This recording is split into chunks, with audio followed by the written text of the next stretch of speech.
sijui mtu alisimama na wewe akiwa gerezani kwa video ya dakika moja. Rafiki zangu walikuwa hawaji gerezani. Mama yangu alikuwa haji gerezani kila siku. Wadogo zangu walikuwa hawaji. Na walikuwa wanakuja kila Jumamosi. Walikuwa hawashoot video dukani. Mnajua maana ya ni watu wachache sana wenye akili timamu watakaoweza kunielewa.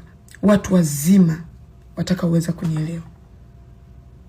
Mimi ndo najua Mwenyezi Mungu kaniepusha na kitu gani. Ndoa yangu ya kwanza kwake ni ndoa yake ya pili.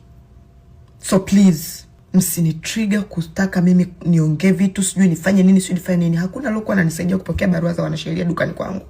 Hakuna. Kuna watu walikuwa bado wanadili na yule mtu kwa sababu wanajua ni mtu ambaye yuko karibu yangu. Please. Hili si jambo la siku moja. Ni zaidi ya miaka 2. Kwa hiyo niacheni. Mtu anasema inaonekana kabisa Nifa hana utulivu. Kuna siku niliwahi kuja mtandaoni kusema jamani 1 2 3 naomba nisaidiwe hapa. Unakuja kusema Nifa hana utulivu. Mimi ndio ni role model wa wanawake wengi. Watakuja kuelewa wakati ukifika. Mwenyezi Mungu ata expose vitu tofauti kwa wakati sahihi. Allah atafanya kwa wakati sahihi.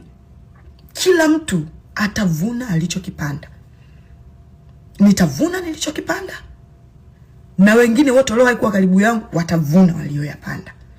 Kila mtu atavuna alichokipanda. Labda binadamu sisi kwa sisi tuamue kubadilisha tabia zetu kwa siri bila hata wetu wengine kujua. Mungu atatufanyia kheri kwa sababu ni mwingi wa kusamehe. Tofauti na hapo, kila mtu atavuna alichokipanda.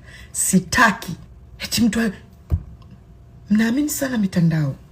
Ndio maana mnakuwa manipulated.